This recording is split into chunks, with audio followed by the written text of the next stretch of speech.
मैं Navneet Gautam's classes of physics में आप सभी का स्वागत करता हूं। तो मैथमेटिकल फिजिक्स में आपकी यूनिट चल रही है जिसका नाम है वेक्टर अलजेब्रा। उसमें आज हम करेंगे एग्जाम्पल नंबर 31। देखें आप, find the area of triangle. आपको एरिया फाइंड करना है, यानी आपको क्षेत्रफल निकालना है किसका, एक ट्राइंगल का यानी त्रिभुज का। फॉर्म्ड बाय द पॉइंट्स, जो बना है, फॉर्म्ड माने बना है, बाय द पॉइंट्स, इन बिंदुओं से, बिंदु ए, बिंदु बी और बिंदु सी, 3 पॉइंट्स से मिलकर एक ट्राइंगल बना है। उस ट्राइंगल का आपको एरिया फाइंड करना है। और जो आपके पॉइंट्स दे रखे हैं उनके कोऑर्डिनेट्स भी आपको दे रखे हैं, यानी निर्देशांक दिए हुए हैं। ठीक है, तो देखो एक त्रिभुज बनाएंगे ट्राइंगल जिसका एरिया आपको फाइंड करना है। ठीक है जी, ए बी सी क्लियर है। और ए के देखो, ए जो है बिंदु ए, उस पर जो एंगल है वो ए है, बिंदु बी पर जो एंगल है वो बी है, और पॉइंट सी पर जो एंगल है वो सी है। जो ए एंगल होता है उसके सामने वाली जो भुजा होती है, एज होती है, उसे आप स्मॉल ए से डिनोट करते हैं। जो एंगल बी के सामने वाली एज है, एज यानी भुजा, ई डी जी ई, वो स्मॉल बी है, एंगल सी के सामने वाली स्मॉल सी है। ठीक है, तो जो ये ट्राइंगल है इसका आपको एरिया फाइंड करना है। तो इस तरीके से यदि दे रखा हो तो ट्राइंगल का जो एरिया का फॉर्मूला है वो आप याद रखेंगे, एरिया ऑफ ट्राइंगल, ट्राइंगल यानी त्रिभुज। तो जो ट्राइंगल का एरिया है वो आपका हो जाएगा 1/2 AC sin B। ठीक है, ये फॉर्मूला है और ज़रूरी नहीं है कि ये हो, यहाँ AC है तो sin B आ रहा है, और यदि यहाँ AB ले लो तो क्या आएगा, sin C आएगा। एक स्थिति और बनेगी, यदि यहाँ आप BC ले लेते हैं तो यहाँ क्या आएगा, sin A। तो ये ट्राइंगल के एरिया के 3 फॉर्मूले हैं। इनमें से आप कोई सा भी यूज कर सकते हो, चाहे इसे यूज कर लो, चाहे इसे, चाहे इसे। ठीक है, किसी एक फॉर्मूले को यूज करके आप इस ट्राइंगल का एरिया फाइंड करेंगे। तो देखो, मान लो पहले इसे लिख लेना, आप है ना, स्क्रीनशॉट ले लो, इसे लिख लेना। ये ट्राइंगल के एरिया का फॉर्मूला होता है, यानी त्रिभुज के क्षेत्रफल का, जब त्रिभुज इस तरीके से हो।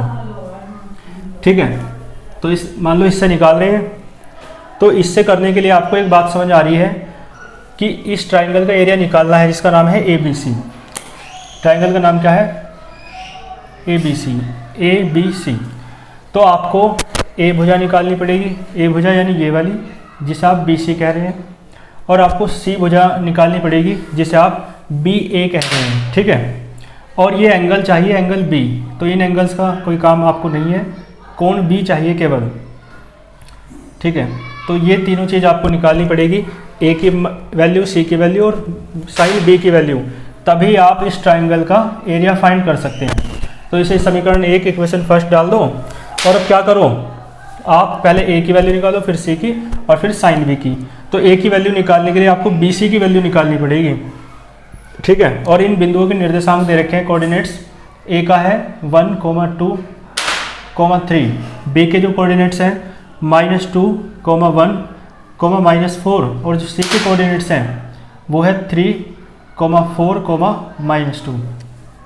ठीक है जी, तो आप एक बात देखें, जो पॉइंट ए के कोऑर्डिनेट्स दे रखे हैं, निर्देशांक दे रखे हैं, उसकी सहायता से आप पॉइंट ए का पोजीशन वेक्टर निकाल सकते हो, यानी स्थिति सदिश, जिसे आप वेक्टर OA लिखते हैं। और निर्देशांकों की सहायता से स्थिति सदिश लिखा जा सकता है। क्या होता है, x i cap plus y j cap plus z k cap. x की जगह 1 है, y की जगह 2 है, z की जगह 3 है। ठीक है, तो a का स्थिति सदिश है, a का पोजीशन वेक्टर है, तो वेक्टर OA क्या हो जाएगा, 1 i कैप यानी i कैप रहेगा, प्लस 2 j कैप और plus 3 k cap. Vector OB देखो, OB इसके हेल्प से माइनस के 2 i कैप प्लस का 1 j कैप यानी j कैप और माइनस का 4 k कैप। वेक्टर OC देखो, वेक्टर OC हो जाएगा 3 i cap plus 4 j cap minus का 2 k कैप। ठीक है, तीनों पॉइंट्स के पोजीशन वेक्टर आपने निकाल लिए हैं, स्थिति सदिश। अब आपको ये भुजा निकालनी है A और C। यदि ए भुजा निकालनी है तो आपको वेक्टर बी सी निकालना पड़ेगा, है ना, पहले, फिर बी सी निकालना पड़ेगा, उसका मैग्नीट्यूड लेना पड़ेगा, परिमाण। तो वेक्टर बी सी निकाल लो, इसलिए तीर का निशान लगाया कि बी से सी की तरफ वेक्टर बी सी। और मैंने पोजीशन वेक्टर में आपको फॉर्मूला पढ़ाया होगा, जो पहले आता है वो बाद में, जो बाद में आता है वो पहले। सी बाद में आ रहा है तो सी पहले आएगा, vector O C minus B पहले आ रहा है तो बी बाद में। ये फॉर्मूला मैंने बता रखा है आपको। वेक्टर बी सी बराबर होता है vector O C minus vector O B. ये पोजीशन वेक्टर में मैंने आपको बताया होगा। तो वेक्टर बी सी बराबर होता है, हो जाएगा vector O C minus O B. Vector O C की वैल्यू रखो, कितनी है, 3 I cap plus 4 J cap minus का 2 के कैप, और माइनस करना है वेक्टर ओ बी, तो माइनस का 2 आई कैप प्लस का जे कैप और माइनस का 4 के कैप। तो वेक्टर बी सी बताओ कितना आ जाएगा। यह आएगा 3 माइनस माइनस प्लस 3 और 2 5 आई कैप 4 जे कैप और माइनस जे कैप, तो माइनस का प्लस का बचेगा 3 जे cap minus 2 K cap plus 4 के कैप, तो प्लस का 2 के कैप बच जाएगा। ठीक है, वेक्टर बी सी हो गया। इसी प्रकार वेक्टर बी ए निकालो, या वेक्टर बी सी निकालना है आपको, तो वेक्टर बी सी नहीं निकालना आपको निकालना है बी सी, है ना। बी सी यानी बी सी किसके बराबर है, ए के, यानी ए निकालना है। यानी बी सी कैसे निकलेगा, वेक्टर बी सी जो है उसका मॉडुलस निकाल लो, उसका परिमाण निकाल लो निरपेक्ष लगा करके, है ना। और इसका सूत्र आप जानते हो, अंडर रूट आई के कोफिशिएंट का स्क्वायर प्लस जे के कोफिशिएंट का स्क्वायर प्लस के कोफिशिएंट का स्क्वायर। कोफिशिएंट यानी गुणांक, तो आई का गुणांक है 5 का स्क्वायर प्लस 3 का स्क्वायर प्लस 2 का स्क्वायर। ठीक है जी, तो देखो कितना आएगा, 25 प्लस 9 प्लस 4, ठीक है, 9 और 4 13, 25 और 3 28 और 3 28 और 10 38 हो जाएगा, अंडर रूट है 38। ठीक है, यानी ए तो निकल गया। अब इसी प्रकार सी निकालो। सी निकालने के लिए आपको पहले वेक्टर बी ए निकालना पड़ेगा, तो वेक्टर बी ए निकालो पहले। वेक्टर बी ए क्या हो जाएगा, बताया मैंने, वेक्टर ओ ए माइनस वेक्टर ओ बी। इसी तरीके से निकालना है बिल्कुल। ठीक है, एक काम करो, वीडियो को पॉज करो और इसे अपने आप निकालो। ठीक है, फिर मैच कर लेना वीडियो को चला करके। वेक्टर ओ ए का मान रखो। वेक्टर ओ ए का मान है आई कैप प्लस 2 जे कैप और प्लस 3 के कैप, बीच में माइनस, तो माइनस का 2 आई कैप प्लस जे कैप और माइनस का 4 के कैप। ठीक है जी, तो वेक्टर बी ए कितना है आपका, देखो आई कैप प्लस का 2 आई कैप प्लस का 3 आई कैप हो जाएगा, 2 जे कैप माइनस का जे कैप, तो प्लस का जे कैप, 3 के कैप और प्लस का 4 के कैप, तो प्लस का 7 के कैप। ठीक है जी, वेक्टर बी ए निकल गया। लेकिन आपको तो बी ए निकालना है, तो बी ए निकालना है, तो इसका मतलब है बी ए किसके बराबर है, सी के। और बी ए निकालने के लिए आपको वेक्टर बी ए का मॉडुलस लेना पड़ेगा। तो मॉडुलस लेने के लिए आपको पता है 3 का स्क्वायर अंडर रूट के अंदर प्लस 1 का स्क्वायर, जे का गुणांक 1 है और के का गुणांक 7 है, 7 का स्क्वायर 49, तो ये हो जाएगा 9 प्लस 1 प्लस 49 और 1 50। ठीक है जी, देखिए 7 7 49 और 1 50 और 50 और 9 59, अंडर रूट 59। ठीक है, तो अंडर रूट 38 आया एक का और दूसरे का क्या आया, अंडर रूट 59।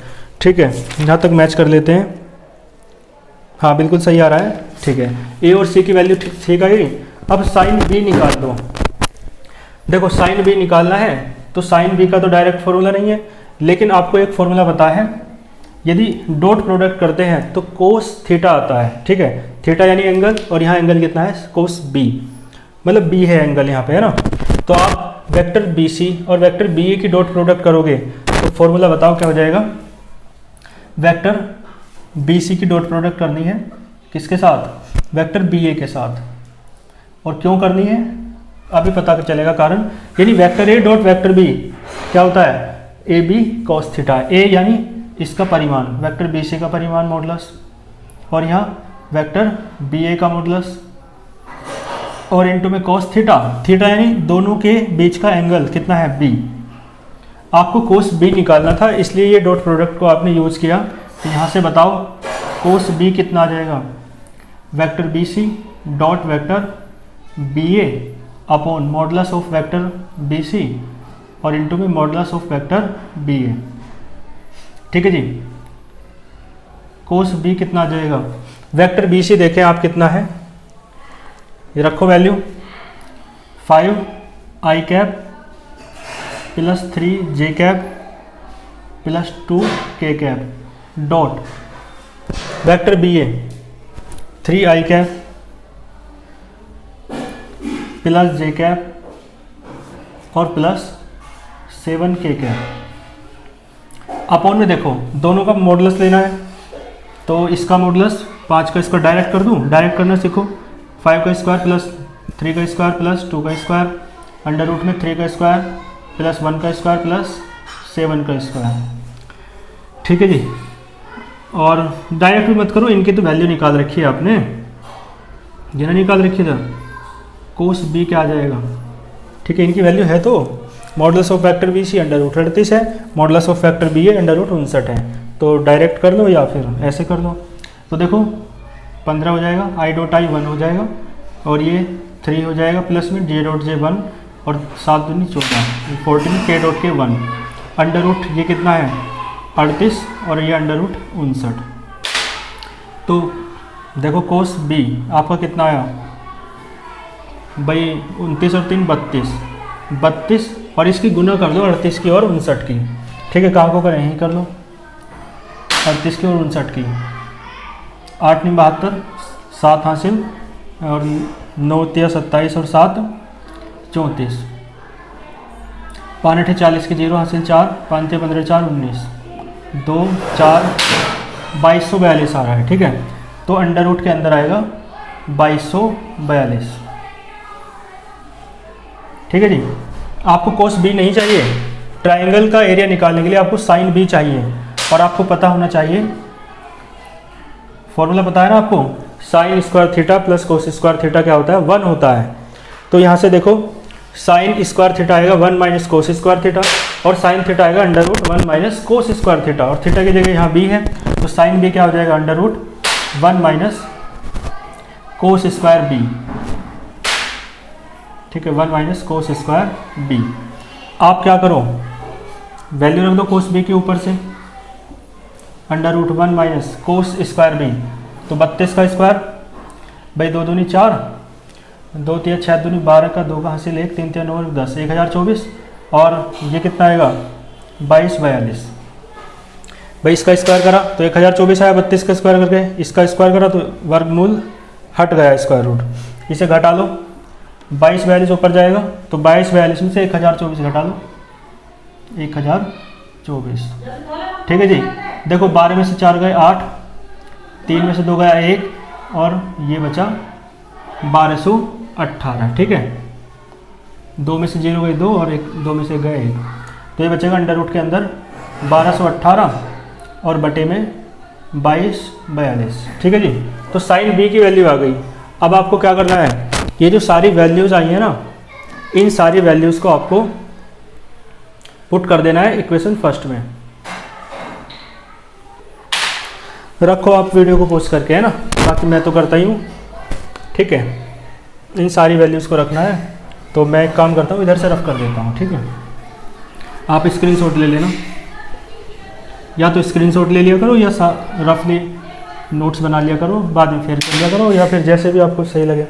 देखो फर्स्ट एम्प्लाइज आपको एरिया निकालना है ट्राइंगल का, तो area of triangle A B C, formula मैंने बताया 1/2 ए कितना है आपका, फर्स्ट एम्प्लाइज कर देना, ए ये रहा अंडर रूट 38 और सी ये रहा अंडर रूट 59 और ये क्या आएगा साइन बी ये है अंडर रूट 1218 और अपॉन में कितना है 42, वो 2242। देखो इन दोनों की मल्टीप्लाई करी थी तो 2242 आया था, तो अंडर रूट के अंदर 2242 और अंडर रूट के अंदर 2242 तो कट गया है, तो ठीक है, तो आंसर आया ये। और इसकी यूनिट मीटर वगैरह को देने रखी तो यूनिट लिख दो, और एरिया है तो यूनिट का स्क्वायर लिखना पड़ेगा। ठीक है, यही आंसर है। समझ में आई बात? इन दोनों को मल्टीप्लाई करोगे तो अंडर रूट के अंदर 2242 आएगा और अपॉन में अंडर रूट 2242 है ही, दोनों कट जाएंगे तो अंडर रूट 1218 बचेगा और 1/2 शुरुआत में है। ठीक है, तो ये क्वेश्चन आपको कंप्लीट हुआ, इसे नोट करो। फिर नेक्स्ट क्वेश्चन पर चलते हैं।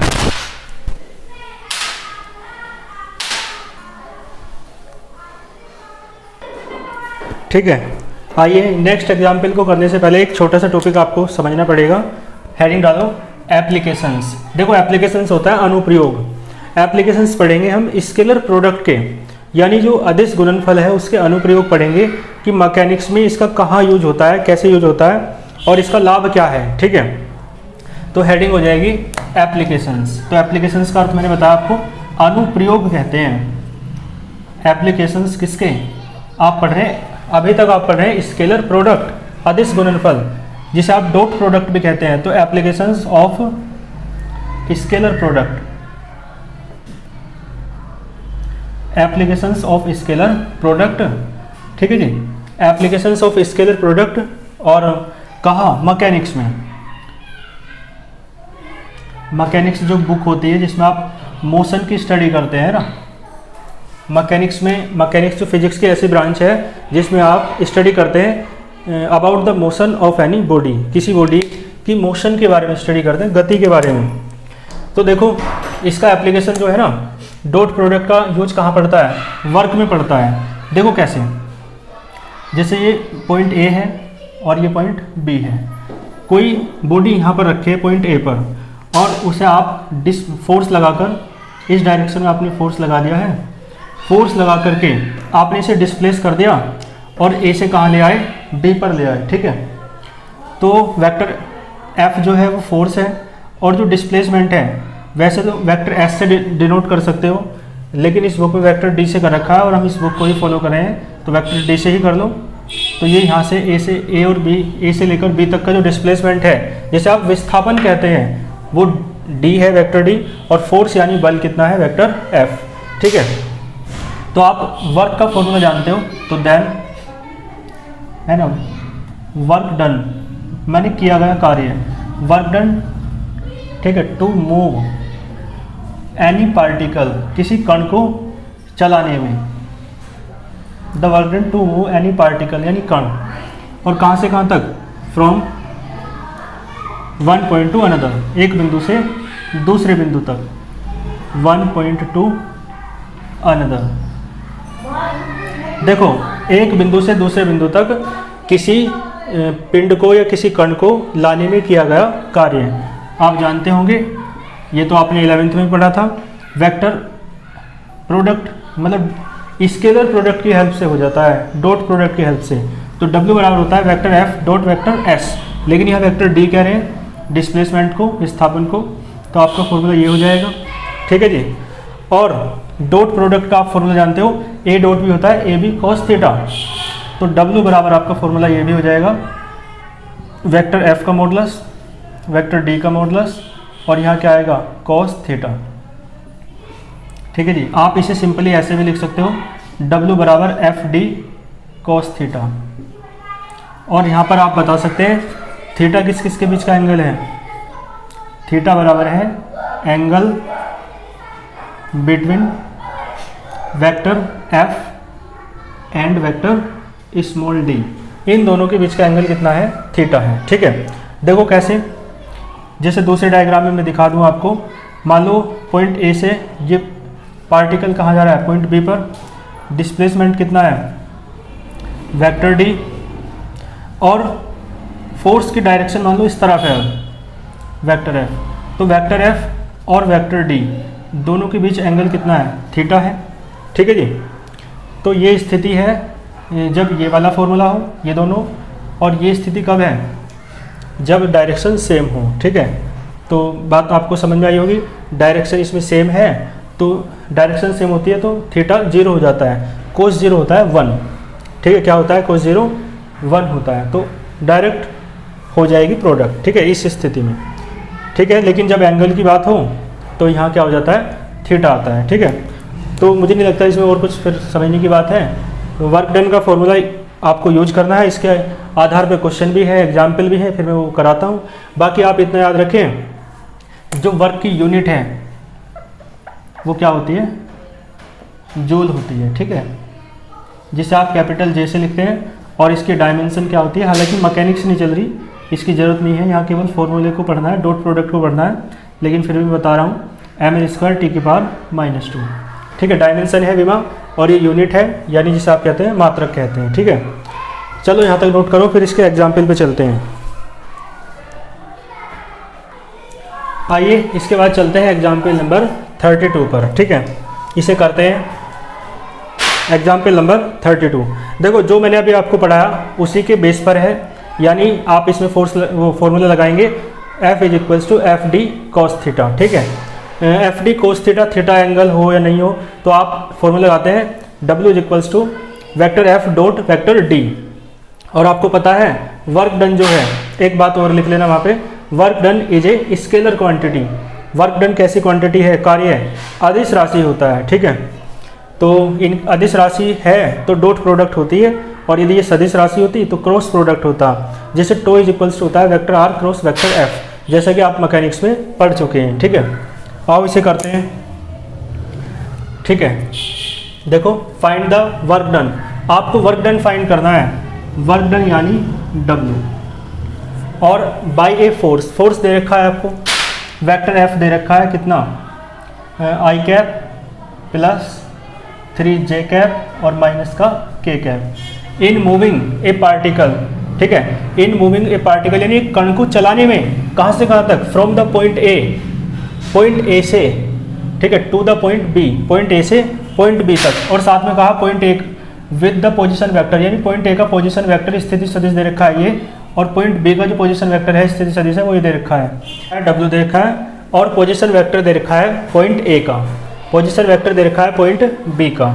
तो पोजीशन वेक्टर लिख लो पॉइंट A का, जिसे आप वेक्टर OA लिखते हैं, ठीक है। पोजीशन वेक्टर को वेक्टर OA लिखते हैं क्योंकि A का है, ठीक है, और ओरिजिन के रेस्पेक्ट में है, यानी मूल बिंदु के सापेक्ष है, इसलिए O पहले आएगा। तो वेक्टर OA कितना दे रखा है, लिखो 2i माइनस के 6j और प्लस के 7k, ठीक है। वेक्टर OB देखो कितना दे रखा है, ये है आपका 3i और माइनस के j और ये माइनस का 5k, ठीक है, ये है आपका वेक्टर OB। अब आपको डिस्प्लेसमेंट निकालना है, विस्थापन, डिस्प्लेसमेंट है ना, विस्थापन। और देखो मतलब डायग्राम के माध्यम से देखो, जैसे ये मूल बिंदु है ओरिजिन, पहले बॉडी यहाँ पर थी, पार्टिकल है ना, पार्टिकल यानी कण, और फिर यहाँ पर आ गया। तो पहले जो डिस्टेंस थी वेक्टर OA थी, है ना, A तक की, OB B तक की है वेक्टर OB, और आपको ये चाहिए, यही तो है डिस्प्लेसमेंट है आपका वेक्टर D। भाई A से B तक की तो डिस्प्लेस क्या है, खिसकाया है, तो डिस्प्लेसमेंट है वेक्टर D, यानी वेक्टर AB। क्या है, वेक्टर AB। और वेक्टर AB आपको पता है भाई, सारे वेक्टर OB में से वेक्टर OA घटा दो तो वेक्टर AB आ जाएगा या नहीं, तो वेक्टर OB में से आप क्या माइनस कर दो, वेक्टर OA। क्लियर है, वेक्टर OB में से आपने वेक्टर OA माइनस करा तो वेक्टर AB बचेगा जो वेक्टर D है। और आप वैसे भी समझ सकते हो कि डिस्प्लेसमेंट वेक्टर AB होगा, तो AB जो है मैंने बता रखा है, जो बाद में आता है वो पहले आएगा, जो पहले आता है वो बाद में आता है। ये पोजीशन वेक्टर बता रखा है, और ये कैसे होता है आप डायग्राम से आप समझ सकते हैं खुद ही, ठीक है। तो इनकी वैल्यू रखो, वेक्टर D निकालना है, वेक्टर OB की वैल्यू रखो 3i माइनस के j और माइनस का 5k, बीच में माइनस, वेक्टर OA की वैल्यू रखो 2i माइनस का 6j और प्लस का 7k। तो वेक्टर D आएगा आपका 3i में से 2i गए तो 1i यानी i माइनस j और माइनस माइनस प्लस 6j, तो प्लस का 5j बचेगा, माइनस के 5k और माइनस का 7k, तो माइनस माइनस प्लस वो, लेकिन साइन माइनस का ही लगेगा, है ना। इतना समझते होंगे आप, ये मुझे समझाने की जरूरत नहीं है, कैलकुलेशन इस तरीके से हो जाएगा, ठीक है। वेक्टर D आ गया, वेक्टर F है, आपको निकालना है find the work done by work done यानी W। तो आप फॉर्मूला जानते हो, vector F dot vector D। तो वेक्टर F की वैल्यू देखो कितनी है, ये रही i प्लस 3j और माइनस का k डॉट वेक्टर D देखो i प्लस 5j और माइनस के 12k। डॉट प्रोडक्ट करनी है, आपको पता है आई डॉट आई 1 हो जाएगा, 1 आएगा, जे डॉट जे 1 हो जाएगा, 3 5 जो 15, बीच में माइनस है लेकिन माइनस माइनस प्लस हो जाएगा, के डॉट के 1 और 1 12 जा 12, तो 27 और 1 28, 28 और मात्रक देखो यदि फोर्स के आगे न्यूटन लिखा होता तो जूल लिख देते, डिस्प्लेसमेंट के आगे मीटर लिखा होता जूल लिख सकते थे, लेकिन यहाँ कोई मात्रक उनके ही नहीं दिए तो इसका भी कोई मात्रक नहीं है, तो बस यूनिट लिख दो, यूनिट माने मात्रा या इकाई। तो यही इसका आंसर है। करो यहाँ तक, फिर कुछ क्वेश्चंस मैं आपको घर से देता हूँ। आइए इसके बाद कुछ क्वेश्चंस मैंने आपको घर के लिए लिखे हैं, इन्हें आप करना। मैं बता देता हूँ थोड़ा सा। फाइंड वर्क डन, आपको W निकालना है बाय द फोर्स, आपको वेक्टर F दे रखा है, एक्टिंग ऑन द पार्टिकल, और इसने कहा इट इज डिस्प्लेस्ड, यानी इस कण को पार्टिकल को डिस्प्लेस किया जाता है, विस्थापित किया जाता है from the point A two point B, point A से पॉइंट B तक।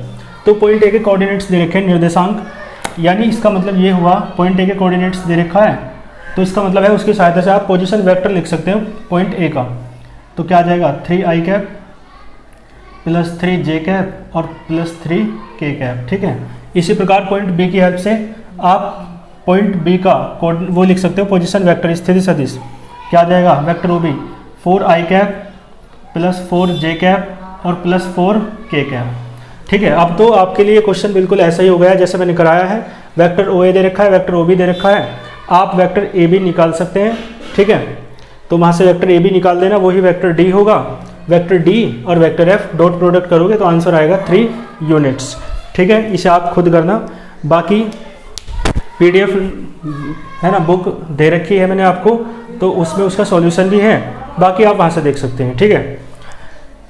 चलते हैं फिर। तो किसी के पास PDF बुक ना हो, यानी जो कृष्णा पब्लिकेशन की बुक है वैसे तो आप खरीद ही लें, लेकिन किसी के पास इतने नहीं हो तो आप मुझे मैसेज कर सकते हैं, टेलीग्राम ग्रुप में ज्वाइन हो सकते हैं आप वहाँ से, और तो ग्रुप का लिंक जो है वो आपकी वीडियो के डिस्क्रिप्शन बॉक्स में दिया हुआ है।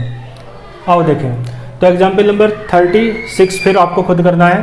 ए particle acted upon by constant force, एक पार्टिकल पर एक्टेड अपॉन कार्य किया जा रहा है, किसके द्वारा? कांस्टेंट फोर्स के द्वारा। एक फोर्स ये दे रखा है और दूसरा फोर्स ये दे रखा है, दो फोर्स दे रखे हैं। इज डिस्प्लेस्ड, और ये पार्टिकल डिस्प्लेस्ड होता है, विस्थापित होता है from the point A, point A से, ठीक है, to the point B, point B तक। पॉइंट ए का जो पोजीशन वेक्टर है यानी वेक्टर ओ ए वो दे रखा है, फिर वेक्टर ओ बी दे रखा है ये, तो वेक्टर ओ ए वेक्टर ओ बी की हेल्प से आप वेक्टर डी बराबर वेक्टर ए बी निकाल लेंगे और एफ डॉट डी कर देंगे। लेकिन एफ कहाँ है? एफ नहीं है, तो एक फोर्स ये है, एक फोर्स ये है, दो फोर्स दे रखे हैं, तो वेक्टर एफ बराबर हो जाएगा vector P plus vector Q. तो इसे और इसे जोड़ करके आपका वेक्टर एफ आ जाएगा, ठीक है। क्या हो जाएगा वेक्टर एफ?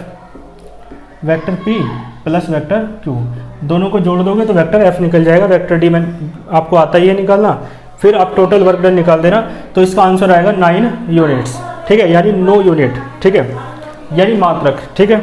और क्वेश्चन नंबर 17 जो एक्सरसाइज फर्स्ट में है वो भी आपको खुद करना है, बिल्कुल ऐसा ही है, बहुत सिंपल सा क्वेश्चन है। वेक्टर एफ दे रखा है, पोजीशन वेक्टर दे रखा है, वेक्टर ओ ए वेक्टर ओ बी दे रखा है, बहुत आसानी से आप कर लेंगे, ठीक है। इसका आंसर आएगा 7 यूनिट्स, ठीक है, कर लोगे ना? चलो।